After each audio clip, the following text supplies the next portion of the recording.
Welcome back to the shop. I've been kicking around this cross slide vise for a while. It was on my drill press, and I used it to mill out the table on my sewing machine because I needed that angle to be perfect on that. So I chucked a small end mill in there and used the drill press as a mill. Typically, drill presses don't have enough bearing surface. There's just too much shift in it. They're not rigid enough to mill with. But I was milling very slowly with a very small bit, and it still didn't work that well. But anyway, so there's a difference between drill presses and mills. And don't fool yourself. If you ever get a drill press thinking, oh, I'll use it to mill with an XY table, it's not going to happen. Just buy a mill. Anyway, I've got this table, and there's certain instances when I want to be able to drill holes in a line or something like that. And then this works good for that kind of situation. And I'll come over and take a regular vise and screw it in there. And again, very few and far between do I use this thing, but I'm glad to have it.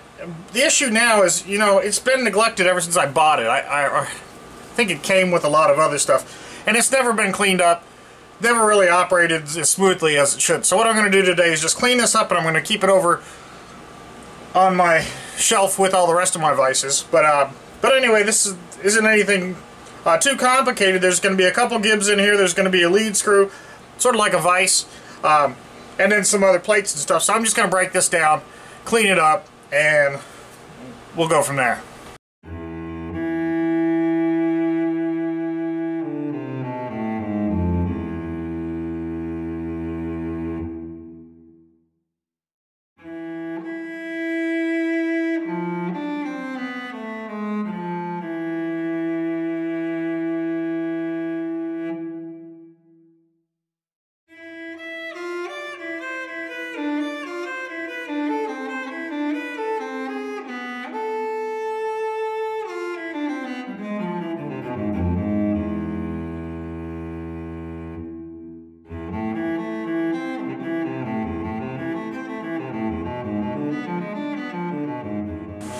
Alright, so that's all disassembled. Now that I've got this sort of cleaned off, I can see that there's some sort of hash marks in there. I don't know if those would be indicator marks for tenths or thousandths or whatever, but we can see that this feed screw is very, very fine. I don't know what the thread is on that, but the whole machine is just so greasy and so grimy.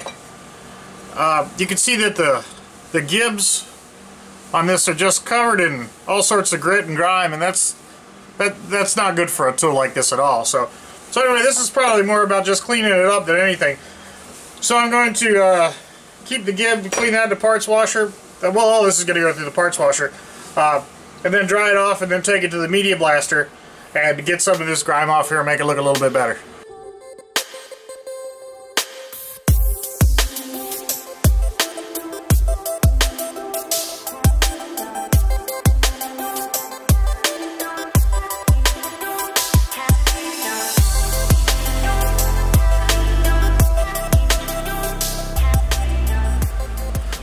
Alright, so I've been through the media blaster. Now all these holes are full of sand. I'm going to have to clean those out with the media blaster again. But before I do all that, what I want to do now is sort of come through, and I'm going to take some of the paint off. I didn't spend a lot of time focusing on the ways and stuff with the sandblaster. I just sort of dusted it off real quickly. And you can see I missed some spots with paint. And what I'm going to do is take one of the fiber wheels and sort of clean that surface up, and then go ahead and cover all these surfaces with a real crisp file.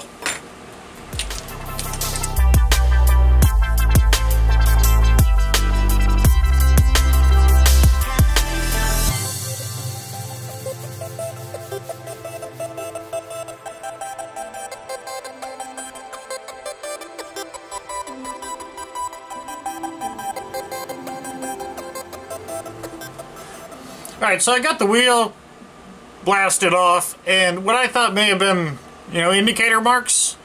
You can see those ever so slightly, these little ridges in there.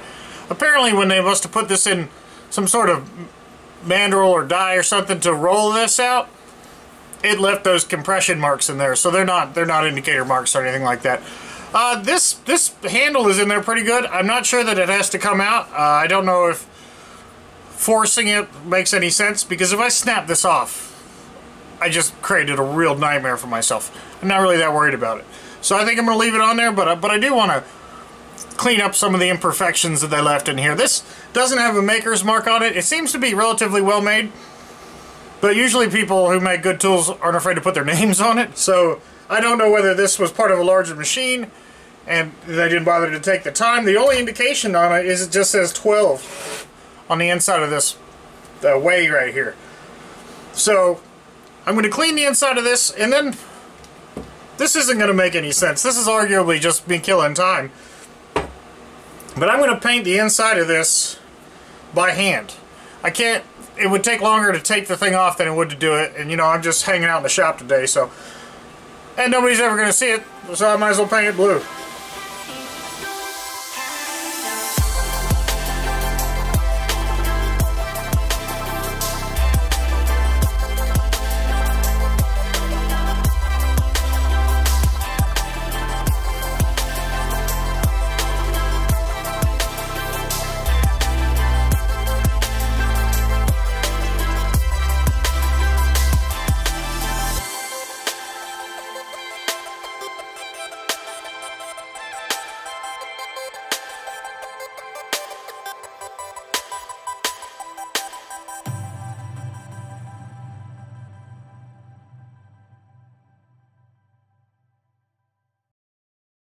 Alright, so I've got the cross slide cleaned up. It spins like really freely now.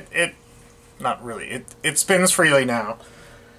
And it was a real pain in the butt. And I'm unhappy with a couple things I did on this. One is I was goofing around and I painted the inside of this Valley Blue. You know, thinking, oh, it'll never show. It does show a little bit, and it looks horrible. I painted the sides this dark green. I'm not happy with that either. It probably should have just stayed all, I guess when I see vices and cross slides and things like that, they should be all metal. I shouldn't. This originally was gray, and it was just so beat up and so dirty it was hard to tell.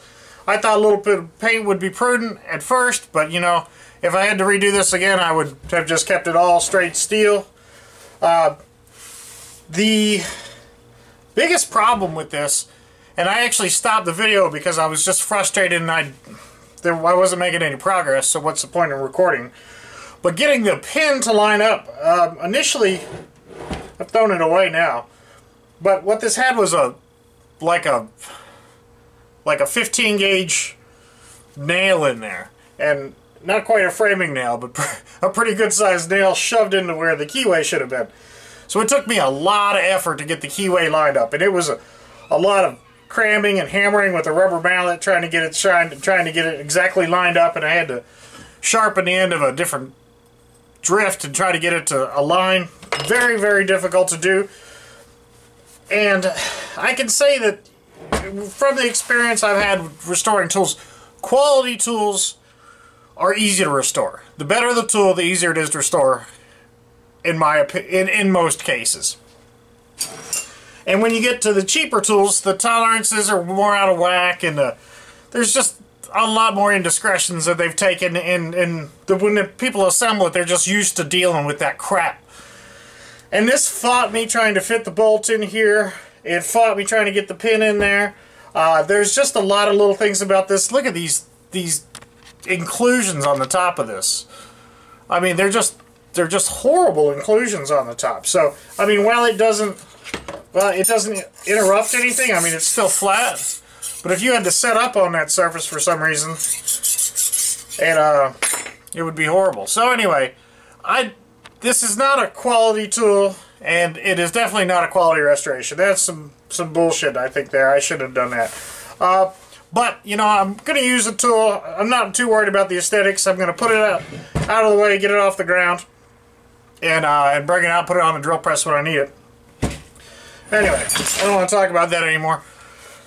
Scoutcrafter mentioned on his Mishmash Monday that there's an oil can challenge, and you know, I had enjoyed the utility knife challenge, and that was a lot of fun. I mean, I really took some liberties with this, but with the oil can, I just want to show you my options, and tell you that I bought a new goldenrod, thinking, oh, you know, I'd like a nice flexible end, and I have some other flexible end ones, oil cans. But I said, you know, I'd like a smaller one, but it'd be hard to polish this, it's plastic. so anyway, I shouldn't say I'm disappointed in it. I only paid like $7 for this, or $8 maybe. So I probably wasn't expecting much, and who knows, the plastic might be a better oil can. I had restored this one a long time ago. Ironically, the handle's rusting on it. You'd think out of all the things that I wouldn't rust in the shop. Anyway, that was sort of an interesting restoration because the lid doesn't come off of this. It seems to be like sweated on there. Everybody says, oh, just take the top off and it'll come right off. That wasn't the case. I've got an old Eagle one. This one's functional and, you know, it gets used all the time. I've got this other one. We talked about this in an old video, the ED Corvette. I guess that was a shop or some sort of store. A lot of people were familiar with it. I am not. I got another goldenrod. This one's got the wide base on it to keep it upright, but every time I find it, it's tipped over leaking oil. Anyway. This one I had cleaned up. Again, I don't know why these things rust. Maybe I didn't take any time to put preservative on there, just assuming that they would be rust-free. But this one I don't particularly like because it leaks like no other. I think I tried to do something with the gasket material, but whatever I did was ineffective. And then, you know, this doesn't really fall in the category of oil cans, but somebody commented the other day, they wanted to know what this is. This is a little thumb oiler, and if you need to just dispense grease ever so slightly, it's handy for that. So, you know, instead of having to keep I don't know why I didn't use that, but instead of keeping a tub of wheel bearing grease around, this is handy because if you forget the lid on this and you're grinding or something, you can ruin a tub of this in no time flat. The minute you get any particulate in there, it's shot. So you got to be really careful with that. Anyway, this thing works so good, and I don't want to clean it out, so because it's full of grease. So I probably won't restore that, but I'm going to pick one of these and restore it for the April 1st Oil Can Challenge. So anyway, thank you for watching, thank you for subscribing, and have a good night.